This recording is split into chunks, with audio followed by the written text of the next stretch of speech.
Hello chess fans, this is Rick from Chess to Impress with a video on the World Championship 2022 explained. I received a viewer comment on the FIDE Grand Swiss.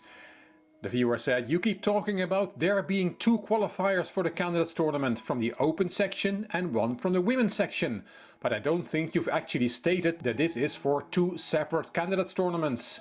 At first I thought you were implying that the organizers were allocating one spot in the main event for a player to qualify simply by gender.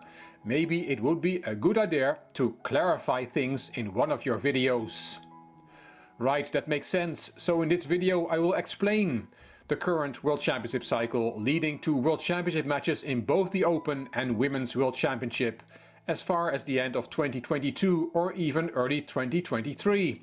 Fasten your seatbelts, it's somewhat complex, but I will explain it as clearly as I can. It will all start with the World Championship match 2021. World champion Magnus Carlsen from Norway is defending his title of World Champion against Jan Nepomniachtchi from Russia.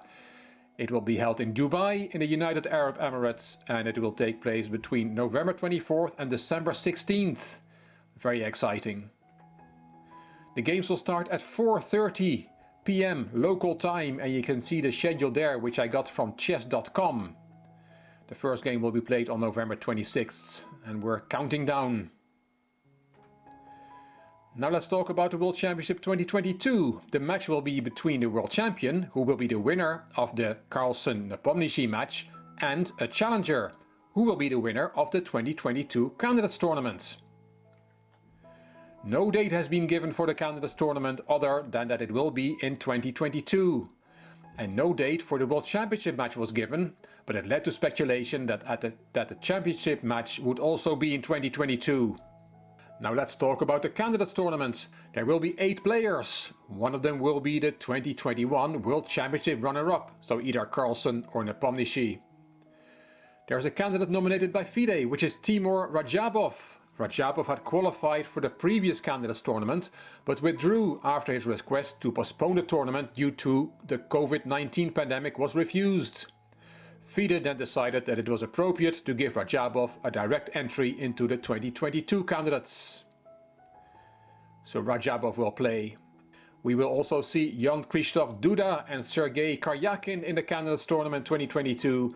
They were the top 2 finishers at the recent Chess World Cup.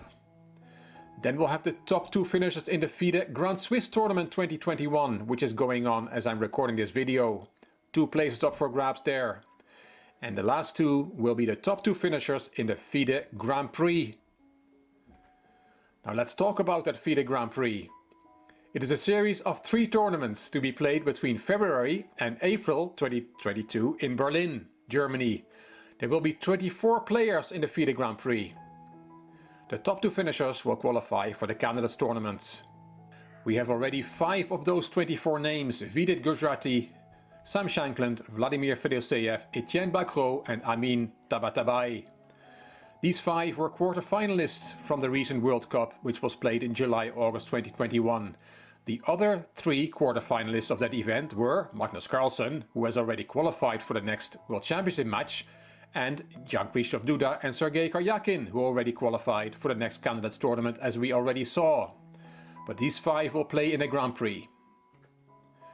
On top of those 5 we'll have 6 qualifiers from the Grand Swiss, so not only 2 places are up for grabs for the Candidates Tournament in the Grand Swiss, but also 6 places for the FIDE Grand Prix. There will be 11 players on rating in the Grand Prix, 1 presidential nominee and 1 organizer's nominee, adding up to the total of 24.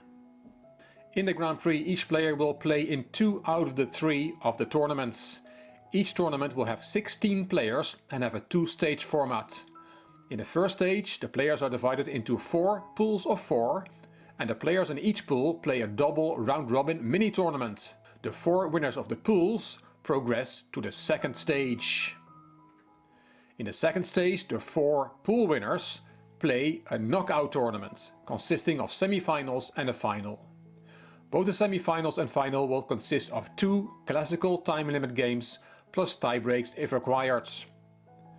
Players will receive Grand Prix points according to their finishing position in each tournament, and the 2 players with the most Grand Prix points qualify for the Candidates Tournament. And I hope you're still with me. So there we have it. Those will be the 8 players who will play in the Candidates Tournament 2022, and the winner of that event will be the new challenger for either World Champion Carlsen or World Champion Nepomniachtchi. And then we have the Women's World Championship 2022, a completely separate event. It will be a match between the defending champion Zhu Wenjun from China and her challenger, the winner of the 2022 Candidates Tournament for Women. The format and host city have not been announced yet of that World Championship match. The Women's Candidates Tournament will be played in the first half of 2022. The format will be a double round robin. But the dates and venue have not been announced yet. The World Chess Organization is looking for bids. These will be the 8 players in the Women's Candidates Tournament. The runner-up from the 2020 World Championship match just before the pandemic started is Alexandra Goryachkina. 2 players qualified from the Grand Prix, which ran from 2019 to 2021. Konero Hompi from India and Yekaterina Lagno from Russia. 3 players qualified through the World Cup: Alexandra Kosanyuk, Tan Jonggi and Anna Muzichuk. 1 player will qualify through the FIDE Grand Swiss and 1 player will qualify by rating. Those 8 players will play the Candidates Tournament for Women, and the winner of that event will challenge World Champion Zhu Wenjun for the world title.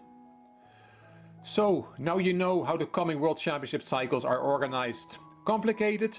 Yes. But it's a lot better than in previous decades. At least there's some consistency in the format, and of course the pandemic also messed up the plans quite considerably. If there are any changes in these plans, I will make sure to report on them on Chess to Impress. I hope you found this useful. Please let me know in the comment section. I hope you liked this video. If you did, please give it a thumbs up. Please subscribe to the Chess to Impress channel and please leave a comment. I will read them all and I will reply to them all. If you liked the video, it would be great if you could share it on social media by clicking the share button on YouTube. You can find me on Instagram, on Twitter and on Facebook. This is Rick for Chess to Impress. Thank you for watching.